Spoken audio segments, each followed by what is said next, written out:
Welcome back to the briefing room, student pilots. I'm thrilled to have you here for today's explainer.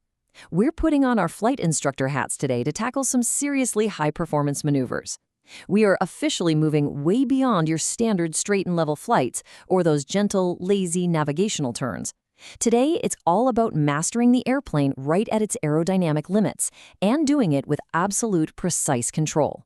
So buckle up because we are getting into the real art of flying. So, ask yourself, are you actually ready to bank past 45 degrees? You see, a steep turn is officially defined as any turn where your bank angle hits 45 degrees or more. When you tilt the world sideways to that extreme, you're entering a high-performance regime that absolutely demands supreme coordination. The airplane isn't just going to fly itself here. You have to anticipate, react, and command the aircraft with total authority. Here is our pre-flight briefing outline for today. We'll kick things off with ground school, focusing on aerodynamics, then move into safety limits and load factors, walk step by step through executing the steep turn, and wrap it all up with emergency descents, specifically steep spirals. Okay, let's dive into this. Section 1, Ground School, Aerodynamics. Before we actually go out and yank the yoke around, we need to talk about the physics. Think about it. When you're just cruising straight and level, your lift points straight up, directly balancing your weight. Easy, right? But the second you bank the aircraft steeply, that lift force tilts. Suddenly, the vertical component of your lift shrinks, which means, well, you're going to start falling if you don't do something about it. To maintain your altitude, you have to generate significantly more total lift. This newly increased total lift splits into two jobs. The vertical component keeps the plane from dropping, and that new horizontal component creates the centripetal force that physically hauls you through the turn. Let me read this straight from the flight manual. In a 60-degree bank turn, the total lift produced by the wing must be double the weight. The angle of attack must be doubled.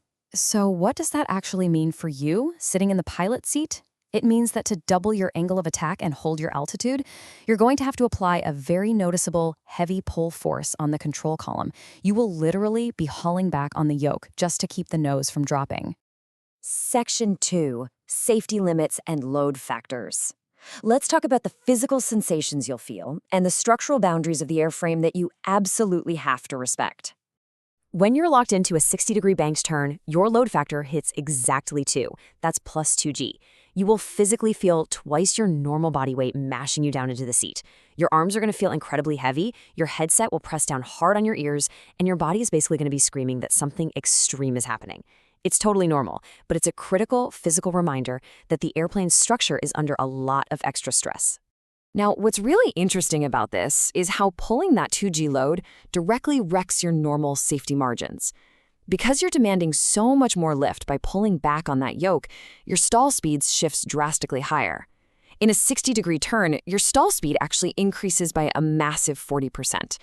Think about that. If your normal straight and level stall speed is, say, 50 knots, in this turn, the aircraft is going to stall at 70 knots. If you don't maintain your airspeed, you will literally fall out of the sky. Which brings us perfectly to the VN diagram, plotting airspeed against load factor.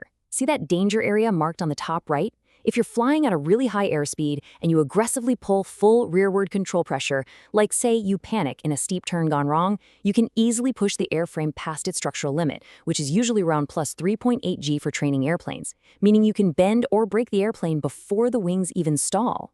So, to protect us from snapping the wings off, we rely on a vital safety concept, maneuvering speed, or VA. Basically, this is the maximum airspeed where full, abrupt control inputs will force the plane to stall before it exceeds its structural load limit. As an instructor, I'm telling you straight up, it is always safer to be at or below VA before you roll into a steep turn.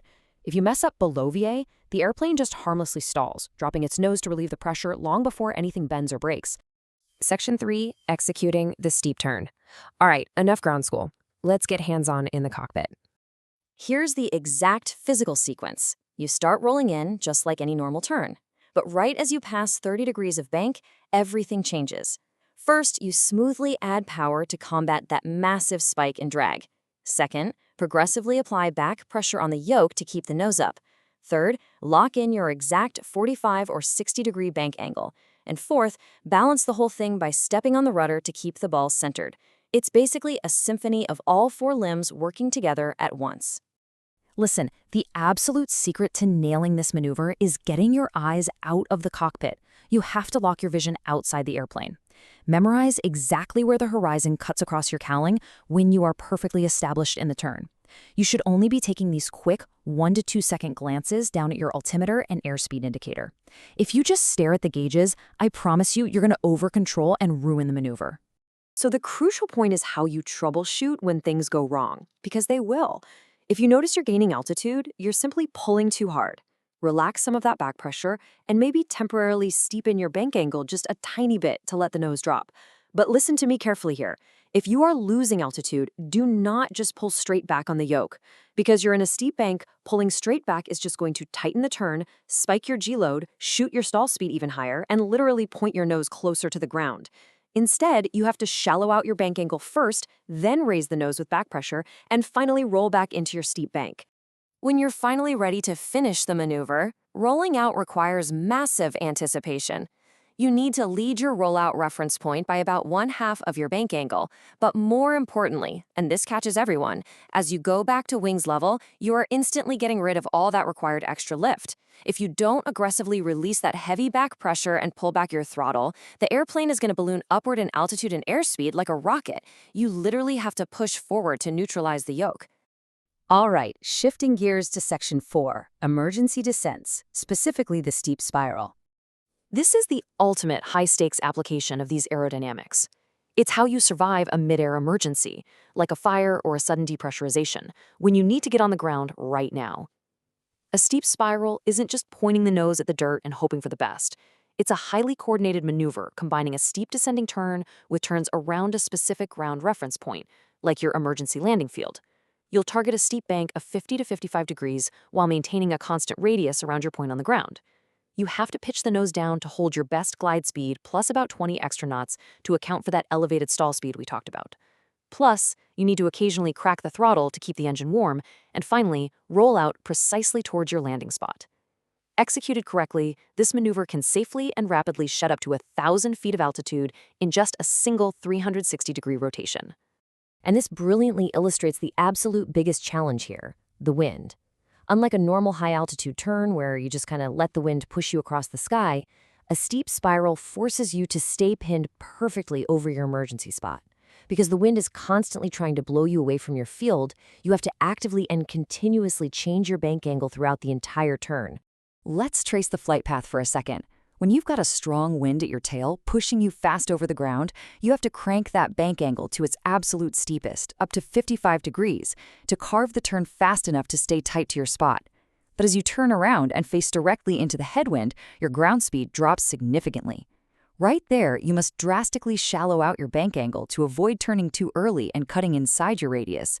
And pro tip, this shallow upwind portion is the absolute best, safest time to briefly bump the throttle to keep your engine warm during the long glide.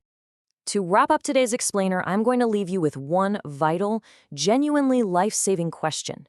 Picture this. You are deep in a steep turn, pulling 2 Gs, and suddenly, you feel the violent, shaking vibration of a pre-stall buffet shuddering through the airframe. What is your very first physical move? Do you freeze? Do you try to pull harder? Do you unload the wings? Think carefully about your aerodynamics, consult your flight manual, and we will cover the answer in our next briefing. Keep studying, stay safe, and I'll see you on the flight deck.